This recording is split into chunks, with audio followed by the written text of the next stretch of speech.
Hello guys, चलिए आज start करते हैं lecture number 3 of the chapter the human I and the colourful world. और ये अपना लास्ट लेक्चर होगा इस चैप्टर का। तो फर्स्ट टॉपिक जो यहाँ पढ़ेंगे अपन वो है refraction of light through a prism. Basically यहाँ जो प्रिज्म की बात करेंगे वो ट्रायंगुलर प्रिज्म की बात करेंगे। ठीक है, ट्रायंगुलर प्रिज्म क्या होता है? Transparent object with two triangular bases and three inclined rectangular surfaces. Angle between lateral faces is called angle of prism, that is denoted by capital A. तो यहाँ पे अपने राइट हैंड साइड में ये वाली जो इमेज ली है ये 2D इमेज है किसकी? प्रिज्म की। और 3D के लिए अपन ने ये वाला यूज किया है। तो ये समझाने के लिए 3D में अपन बात करें तो यहाँ पे ध्यान से देखो, दो तो इसमें क्या होंगे?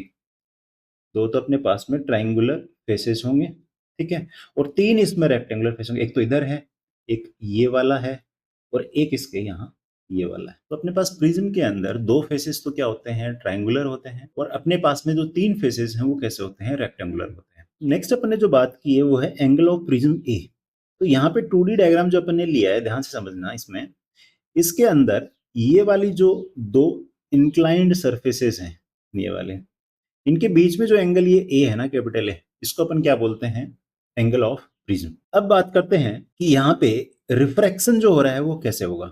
अब सबसे पहले अपने को ये पता है कि जो लाइट है वो कहाँ से कहाँ जा रही है। ये एयर है, ये ग्लास है, ग्लास से बना हुआ है प्रिज्म, और ये फिर एयर है। मतलब क्या हुआ? रेयरर से डेंसर में और फिर डेंसर से रेयरर में जा रही है। और चैप्टर लाइट में अपन ने समझा था कि जब लाइट डेंसर से रेयरर मीडियम में जाती है, एंटर करती है, तो वो क्या करती है? टुवर्ड्स नॉर्मल बेंड करती है। तो यहाँ पे भी वही फिनोमिना हो रहा है। अपन ने ये जो पॉइंट ई है जहाँ पे ये इंसिडेंट रे है अपने पास में, और ये जो आई दिखा रखा है ये एंगल ऑफ इंसिडेंस है, ठीक है। तो यहाँ पे इस पॉइंट ई पे अपन ने क्या किया? एक नॉर्मल ड्रॉ की। तो ये जो इंसिडेंट लाइट रे जो आनी चाहिए थी इस तरीके से निकल जानी चाहिए थी। बट होगा क्या? As light is travelling from rarer to denser medium it will bend towards normal. तो इस तरीके से बेंड हो जाएगी, ठीक है। तो यहाँ पे जो ये एंगल बना है ये क्या हुआ? एंगल ऑफ रिफ्रैक्शन, ठीक। अब यहाँ पे पॉइंट एफ के ऊपर अपन ने फिर एक नॉर्मल ड्रॉ की, और इसको अपन ने mm डैश से रिप्रेजेंट कर दिया। अब अपने को पता है कि कोई लाइट रे जब डेंसर मीडियम से रेयर मीडियम, अब ध्यान रखना है डेंसर और रेयर मीडियम की जो बात कर रही है, ऑप्टिकली डेंसर और ऑप्टिकली रेयर मीडियम की बात कर रहे हैं। क्लियरली ध्यान रखना है इस बात का। डेंसर मीडियम और ऑप्टिकली डेंसर मीडियम दोनों डिफरेंट चीजें हैं। ये अपन ने लाइट चैप्टर में समझा था, ठीक है। तो यहाँ पे अपन बात करें तो क्या होगा? जो लाइट है वो डेंसर से रेयर में जा रही है, तो ये क्या करना? जाना तो ऐसे चाहिए इसको सीधा का सीधा, पर ये क्या करेगी? It will bend away from the normal. Clear है? अब ये जो एंगल बनेगा ये बनेगा एंगल ऑफ एमरजेंस ई। और ये जो रे है अपने पास में ये क्या है? एमरजेंट रे। क्लियर है ये बात? चलिए, अब इसमें अपन ने वही बताया कि पीई जो है वो इंसिडेंट रे है, this is PE, okay. EF जो है अपने पास रिफ्रैक्टेड रे है, जो अंदर ये वाली जो है ये रिफ्रैक्टेड रे है। एफएस जो है वो एमरजेंट रे है, ये वाली रे क्या है? अपनी एमरजेंट रे। एंगल कैपिटल ए जो है that is angle of prism. ये वाला जो एंगल है ये क्या है? एंगल ऑफ प्रिज्म है, ठीक है। एंगल आई जो है एंगल ऑफ इंसिडेंस, ये वाला अपन ने बात कर ली थी। एंगल आर जो है angle of refraction, this is angle R. And angle E is angle of emergence, this angle is angle of emergence. अब एक चीज ध्यान रखना है कि देखो इनिशियली जो लाइट रे आई थी, इनिशियली ये जो लाइट रे थी वो इस तरीके से जा रही थी अगर ये प्रिज्म बीच में नहीं होता। बट हुआ क्या? अपन ने जो प्रिज्म है यहाँ पे रख दिया, तो ये लाइट रे क्या किया? फाइनली इस तरीके से बाहर आई है इसमें से, ठीक है। तो ये जो इनिशियली इंसिडेंट रे थी और ये जो एमरजेंट रे है, इसके बीच में जो ये एंगल बनेगा ना, कितना डेविएट किए, कैपिटल डी से अपन क्या करते हैं? इसको रिप्रेजेंट करते हैं। इसी को ही अपन क्या बोलते हैं? Angle of deviation. क्लियर है? चलिए, तो इसमें की टर्म्स जो हैं वो देख लेते हैं। अभी अभी अपन ने समझा है इनको। Incident angle I is angle of incoming rays. ये जो रे है इनकमिंग रे है, ये वाला जो एंगल आई है ये क्या है? Angle of incidence. Emergent angle क्या है? या एंगल ऑफ एमरजेंस क्या है? That is angle of outgoing रे। ये वाला जो एंगल है अपन ने समझा अभी अभी, this is angle of emergence. Angle of deviation that is capital D, वो अपन ने समझा था कि इंसिडेंट रे और फाइनली एमरजेंट रे के बीच में जो एंगल बनेगा उसको ही अपन क्या बोलते हैं? This is angle of deviation, ठीक है। चलिए, तो यहाँ पे जो अपन ने समझा है that is refraction of light, किसके थ्रू? एक प्रिज्म के थ्रू। और प्रिज्म भी कौन सा अपन बात कर रहे हैं यहाँ पे? ट्रायंगुलर प्रिज्म की बात कर रहे हैं, ठीक है। तो यहाँ पे रिफ्रैक्शन समझा है। अब जब प्रिज्म में से लाइट जब पास करती है तो वहां पे एक फिनोमिना और होता है, that is called dispersion of light. वो क्या होता है वो अपन नेक्स्ट अभी देखते हैं। तो चलिए डिस्पर्सन ऑफ व्हाइट लाइट अपन समझ लेते हैं। डिस्पर्सन क्या होता है? Splitting of white light into spectrum, that is VIBGYOR. VIBGYOR क्या है? ये कलर ऑफ व्हाइट लाइट है, जो 7 कलर से एक व्हाइट लाइट बनी होती है उनके नाम है। वी से वॉयलेट, आई से इंडिगो, बी से ब्लू, जी से ग्रीन, वाई से येलो, ओ से ऑरेंज एंड आर से red. When it passes through a medium like prism due to different wavelengths bending at different angles, ध्यान रखना है। अब होता क्या है, लाइट के अंदर 7 कलर्स होते हैं और 7 कलर्स की जो वेवलेंथ होती है वो डिफरेंट डिफरेंट होती है, और अलग अलग वेवलेंथ जो है वो अलग अलग एंगल पे क्या करते हैं? बेंड करते हैं। तो ध्यान रखना है, जो वॉयलेट कलर है वो सबसे ज्यादा बेंड करता है, violet bends the most and red least, और जो रेड कलर होता है वो सबसे कम बेंड करता है। ठीक है, तो अपन ने क्या किया है, देखो राइट साइड में अपन ने डायग्राम भी लिया है, ये अपना प्रिज्म है। अब इसको जो ड्रॉ करने का तरीका है वो भी समझ लो ध्यान से। यहाँ पे अपन फिर वही नॉर्मल ड्रॉ करते हैं। अपने को पता है कि जो इंसिडेंट व्हाइट लाइट है वो जानी तो सीधी चाहिए थी, बट सिंस ये अपना एयर है, ये ग्लास है, तो ये जो अपनी लाइट रे है ये कहाँ से जा रही है? रेयर से डेंसर मीडियम में जा रही है। तो लाइट क्या करेगी? टुवर्ड्स नॉर्मल बेंड करेगी। जानी तो सीधी चाहिए थी, बट करेगी क्या? ये टुवर्ड्स नॉर्मल बैंड।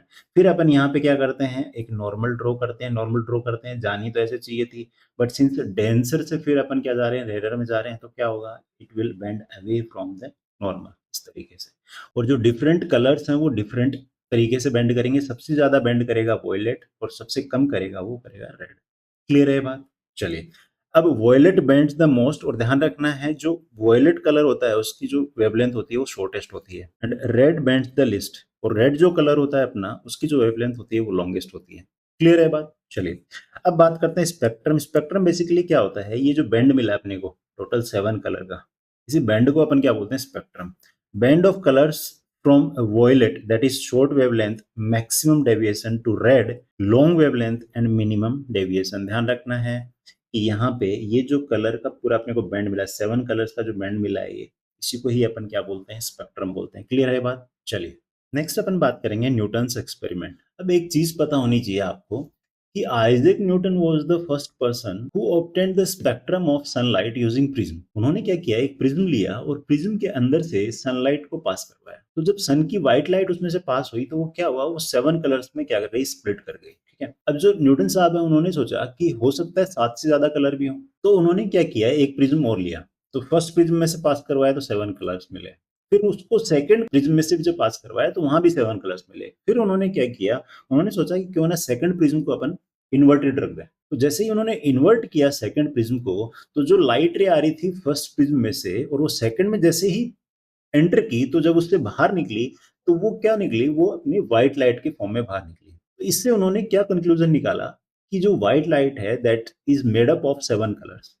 क्लियर है? और उसी एक्सपेरिमेंट की अपन ने यहाँ बात की है। ठीक है, तो यहाँ पे देख लेते हैं इसी चीज को। White light through first prism, जो उन्होंने क्या करवाया? फर्स्ट जो व्हाइट लाइट थी उसको प्रिज्म के थ्रू पास करवाया, सन की व्हाइट लाइट को। ठीक है, देन वहां पे उनको एक स्पेक्ट्रम मिला। अब उन्होंने एक सेकंड प्रिज्म लिया। सेकंड प्रिज्म को क्या किया? इन्होंने इन्वर्टेड कर दिया बेसिकली, है ना। और जैसे इन्वर्ट किया तो यहाँ पे वो वापस से रिकम्बाइन करके जो 7 कलर्स थे वो रिकम्बाइन करके व्हाइट लाइट उनको मिली। This proves white light is composite and consist of 7 colours. नीचे जो अपने डायग्राम लिया है ये उसी एक्सपेरिमेंट को रिप्रेजेंट करता है। यहाँ पे फर्स्ट जो प्रिज्म है, ध्यान रखना है एग्जाम में अगर डायग्राम ड्रॉ करने के लिए आता है तो बच्चे मिस्टेक करते हैं। कहाँ मिस्टेक करते हैं बताता हूँ। ये देखो जो प्रिज्म है, 2 प्रिज्म लिए, एक तो सीधा लिया और एक लिया अपन ने इन्वर्टेड। ठीक है, फर्स्ट इरेक्ट है अपना, सेकंड इन्वर्टेड लिया। ठीक है, तो यहाँ जो व्हाइट लाइट अपनी आती है तो ध्यान रखना है जो फर्स्ट प्रिज्म है अपना उसके फर्स्ट फेस पे ही क्या होगा? वो 7 कलर्स में स्प्लिट हो जाती है। ठीक है, यहाँ तक। अब ये जो लाइट 7 कलर में स्प्लिट हुई है, ये 7 कलर्स क्या करते हैं? जब सेकंड प्रिज्म के अंदर एंटर करते हैं तो ये फर्स्ट फेस के ऊपर कंबाइन नहीं होते हैं, ये जाके सेकंड फेस पे जाके कंबाइन होते हैं। ठीक है, बच्चे क्या कर देते हैं? यहीं कंबाइन कर देते हैं उसको और सिंगल रे निकाल देते हैं इधर से। वो नहीं करना, आपको गलत हो जाएगा। सेकंड फेस पे जाके वो कंबाइन होगा और फिर जब बाहर निकलेगी वो as a single white light ray की तरह निकलेगी। और इससे निष्कर्ष ये निकला कि लाइट जो है वो 7 कलर की बनी होती है। क्लियर है बात? चलिए, तो अभी जो टॉपिक अपन ने पढ़ा है डिस्पर्सन ऑफ लाइट, उसी पे बेस्ड अपन एक नेचुरल फिनोमिना होता है उसको अपन देखेंगे, दैट इज रेनबो फॉर्मेशन। अब रेनबो फॉर्मेशन क्या है? Basically natural spectrum due to dispersion, refraction and internal reflection in water droplets acts like prism. Red at top, violet at bottom, always opposite to sun. अब यहाँ पे जो अपन ने information दिया ना, इसको कंडेंस कर दिया है। अब यहाँ पे क्या होता है कि जो बारिश होती है अपनी, और बारिश होने के बाद में क्या होता है कि अपने एटमॉस्फेयर में छोटे छोटे वाटर ड्रॉपलेट्स जो हैं वो सस्पेंडेड रहते हैं, और वो जो वाटर ड्रॉपलेट्स ही होते हैं वही क्या करते हैं, एक प्रिज्म की तरह बिहेव करते हैं। अब रेनबो फॉर्मेशन में क्या क्या फिनोमिना होता है वो वन बाय वन अपन देखते हैं। तो यहाँ पे सबसे पहले अपन ने क्या किया है, एक वाटर ड्रॉपलेट जो एक सिंगल प्रिज्म की तरह बिहेव करेगी उसको अपन देखते हैं। अब यहाँ पे क्या होगा, सन से जो व्हाइट लाइट निकल रही है वो इस सरफेस पे, इस पॉइंट बी पे जाके क्या करेगा, इस ड्रॉपलेट के इस पॉइंट पे वो रिफ्रैक्ट करेगी, क्योंकि बाहर तो अपने पास में है क्या, एयर, और अंदर है अपना पास वाटर। बाहर तो रेयरर मीडियम हो गया और अंदर क्या हो गया अपने पास में, डेंसर मीडियम। तो जब लाइट रेयरर से डेंसर मीडियम में जाएगी तो क्या होगा, वो टुवर्ड्स नॉर्मल बेंड करेगी। तो ये क्या जानी तो सीधी चाहिए थी, पर ये बेंड कर जाती है यहाँ पे। क्लियर है। तो पहला जो इस पॉइंट पे फिनोमिना होता है वो होता है रिफ्रैक्शन। दूसरा क्या होता है, इसी पॉइंट पे जाके क्या करता है, ये डिस्पर्सन होना स्टार्ट हो जाता है।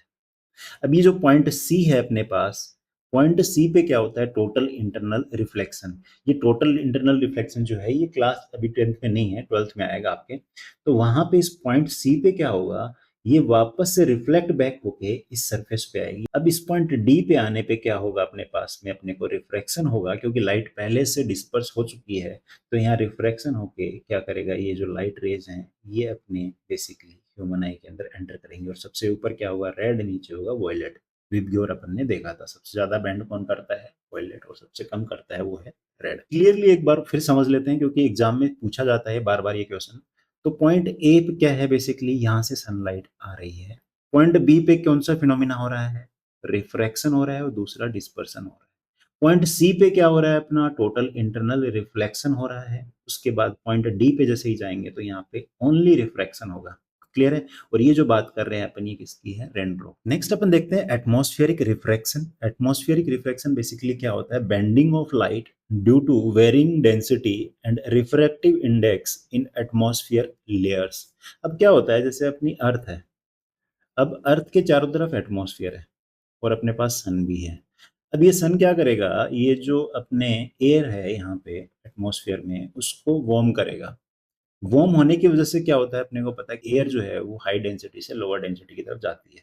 तो यहाँ पे एयर का मूवमेंट होगा। एयर का मूवमेंट होने की वजह से क्या होगा, यहाँ पे जो रिफ्रैक्टिव इंडेक्स है वो लगातार चेंज होता जाता है, किसका, ये अपने अर्थ के एटमॉस्फेयर का। तो इस वजह से क्या होता है, अपने पास में कुछ नेचुरल ऑप्टिकल फिनोमिना होते हैं, किसकी वजह से, एटमॉस्फेरिक रिफ्रैक्शन की वजह से। वो अपन वन बाय वन समझ लेते हैं। ठीक है। पहला है अपना अपरेंट स्टार पोजीशन। अब अपरेंट स्टार पोजीशन में क्या होता है, जो स्टार्स हैं वो appears higher than actual due to refraction, light bends towards normal from rarer to denser medium. अब यहाँ पे क्या होगा, अपन ने जो राइट साइड में डायग्राम लिया है इसको समझते हैं कि अपने पास में बेसिकली क्या है, ये अपने पास सपोज करो यहाँ पे अर्थ का एटमॉस्फेयर है। अब यहाँ से इस स्टार से जो लाइट आएगी अर्थ के एटमॉस्फेयर में एंटर करेगी, तो यहाँ पे देखो अपन नॉर्मल अगर बनाते चले जाते हैं तो ये लाइट इस तरीके से, यहाँ पे रेयर वैक्यूम है, यहाँ पे क्या है अपने पास में, एटमॉस्फेयर एयर है। तो रेयरर से डेंसर की तरफ आएगी तो क्या होगा, लाइट जब एंटर करेगी रेयरर से डेंसर में तो टुवर्ड्स नॉर्मल की तरफ बेंड होती चली जाएगी। सब में देखो जानी तो इस तरीके से चाहिए थी, बट होगा क्या, ये टुवर्ड्स नॉर्मल क्या करेगी, बेंड करेगी। और यहाँ जो ऑब्जर्वर होगा उसके फाइनली इस तरीके से रे आएगी इसमें। अब होगा क्या, ये जो अपना ऑब्जर्वर है इसको ये लगेगा कि ये जो लाइट रे आ रही है ना, ये बेसिकली इस पॉइंट से ना आके इसको अपीयर होगा कि ये यहाँ से आ रही है, इस पॉइंट से। तो जो स्टार एक्चुअल में जो हाइट होती है स्टार की वो कम होती है, और अपने को क्या दिखता है कि जो स्टार है वो ऊंचा दिखाई देता है। क्लियर है। नेक्स्ट देख लेते हैं ट्विंकलिंग ऑफ स्टार्स। अब जो ट्विंकलिंग ऑफ स्टार्स है वो भी इसी वजह से होता है कि अपने जो एटमॉस्फेयर में जो एयर है वो उसका मूवमेंट एनी टाइम रहता है, क्योंकि एयर जो है वो मूव करेगी एक जगह से दूसरी जगह, जिसको अपन विंड बोलते हैं। ठीक है। तो वहां पे क्या होगा, जो अर्थ का एटमॉस्फेयर है उसका रिफ्रैक्टिव इंडेक्स लगातार चेंज हो रहा होता है। कहीं पे अपने पास में हॉट एयर है, कहीं पे कोल्ड एयर है।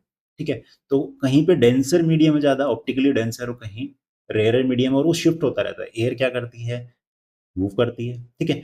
तो वहां पे अपने पास में जो एटमॉस्फेयर है वो लगातार चेंज हो रहा है, तो रिफ्रैक्टिव इंडेक्स भी चेंज हो रहा है। अब रिफ्रैक्टिव इंडेक्स चेंज होने की वजह से क्या होता है, फिनोमिना होता है कौन सा, ट्विंकलिंग ऑफ स्टार्स। वो अपन देख लेते हैं।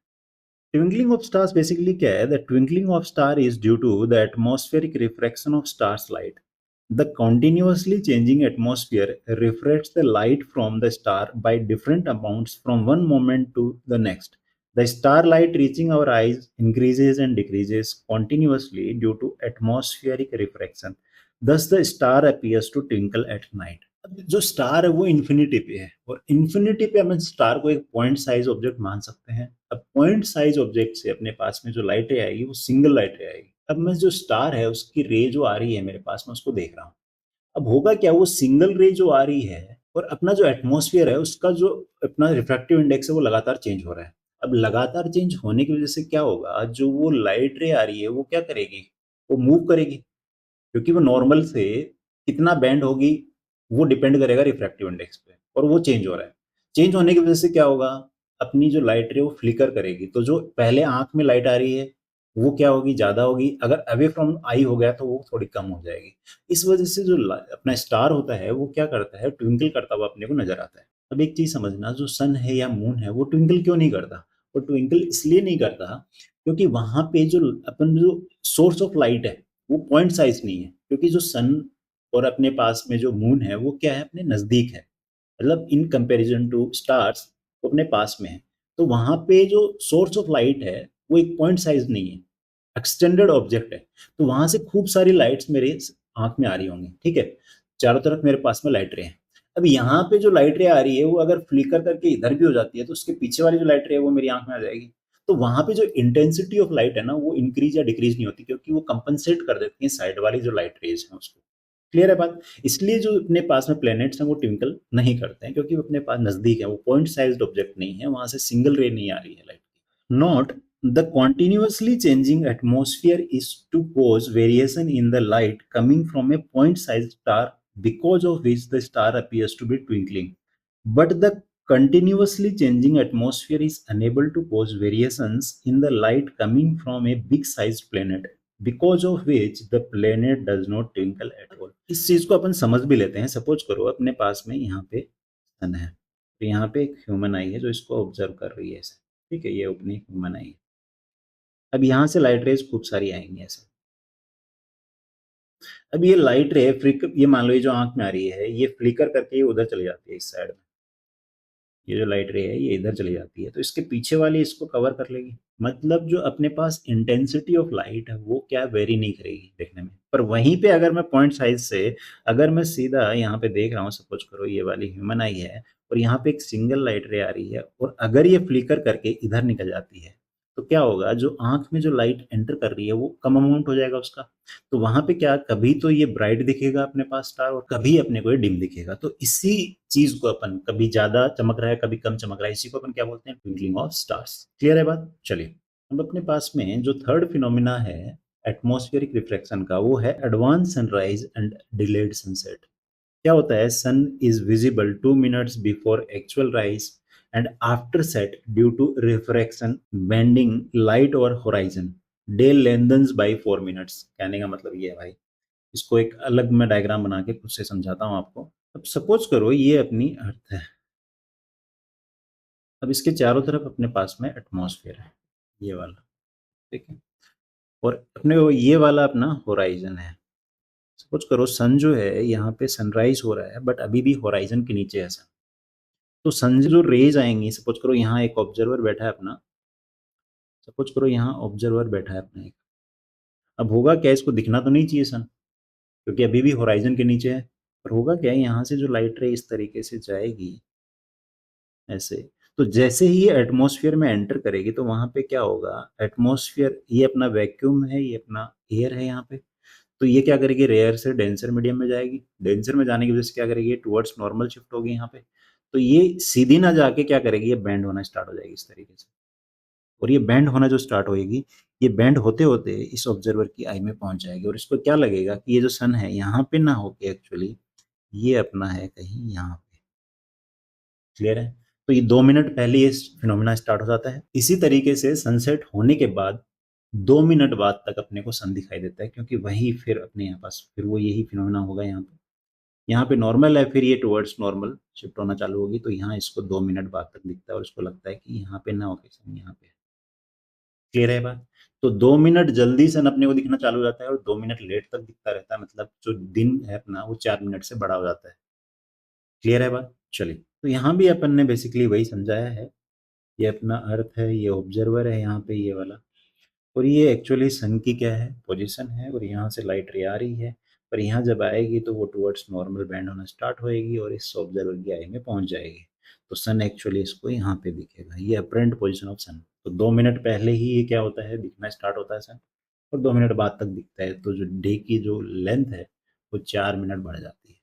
ठीक है, चलिए। नेक्स्ट जो फिनोमिना है वो अपन पढ़ेंगे scattering of light. Scattering basically क्या होता है, light thrown in random direction by particle, example air molecule और डस्ट। स्कैटरिंग ये क्लास 9th में भी अपन ने पढ़ा था कि क्या होता है, एक पार्टिकल से जब लाइट टकराती है तो वहां पे वो पार्टिकल अगर उस लाइट को चारों तरफ क्या करता है, स्कैटर कर देता है, वहां से लाइट चारों तरफ क्या करती है, बाउंस बैक कर जाती है, तो इसी फिनोमिना को अपन क्या बोलते हैं, स्कैटरिंग ऑफ लाइट। नेक्स्ट अपना होता है टिंडल इफेक्ट, और ये टिंडल इफेक्ट किस वजह से होता है, ये स्कैटरिंग ऑफ लाइट की वजह से ही होता है। Scattering of light by colloidal particles, example blue light scatters more than the red due to shorter wavelength. अब यहाँ पे अपन बात करें तो अपने पता है कि जो सनलाइट होती है उसके 7 कलर्स होते हैं। 7 कलर्स में सबसे ज्यादा स्कैटर करता है वो लाइट है ब्लू लाइट। क्लियर? अब जो टिंडल इफेक्ट है उसका सबसे सिंपल एग्जांपल अपन देख सकते हैं नेचर के अंदर। अपना जो विंडो का कर्टन होता है अगर वो थोड़ा सा खुला रह जाता है और वहां से अगर थोड़ी सनलाइट एंटर कर रही है तो अपने को जो सनलाइट का जो पाथ होता है ना वो अपने को विजिबल होता है। वो किस वजह से होता है, क्योंकि वहाँ छोटे छोटे सस्पेंडेड जो पार्टिकल्स हैं, डस्ट पार्टिकल्स, बिल्कुल छोटे छोटे पार्टिकल्स से क्या है, जो लाइट टकरा के स्कैटर कर रही है चारों तरफ, इस वजह से अपने को वो पाथ जो है वो विजिबल होता है। उसी इफेक्ट को अपन टिंडल इफेक्ट बोलते हैं। क्लियर है बात? चलिए, अब यहाँ पे समझने वाली बात ये है कि जो ब्लू लाइट है वो स्कैटर ज्यादा करती है किससे, रेड लाइट से, ड्यू टू शॉर्टर वेवलेंथ। जो अपनी ब्लू लाइट होती है उसकी शॉर्टर वेवलेंथ होती है in comparison to red light. Clear है? अब बात करते हैं डिपेंडेंस ऑफ पार्टिकल साइज, कि पार्टिकल साइज की डिपेंडेंस क्या होती है स्कैटरिंग ऑफ लाइट के अंदर। पहला, large particles like dust and water scatter all wavelength, मतलब व्हाइट लाइट मिलेगी। मतलब जो अपने पास में जो बड़े पार्टिकल्स होते हैं, वाटर पार्टिकल हुआ अपने सस्पेंडेड एयर के अंदर, या फिर डस्ट पार्टिकल हुआ, तो वहां पे क्या होगा, जो ये सारी वेवलेंथ को क्या करेगा, स्कैटर करेगा। उस पर जो लाइट पड़ेगी वो सारी वेवलेंथ को स्कैटर करेगा, तो मतलब अपने को व्हाइट लाइट मिलेगी चारों तरफ। ठीक है।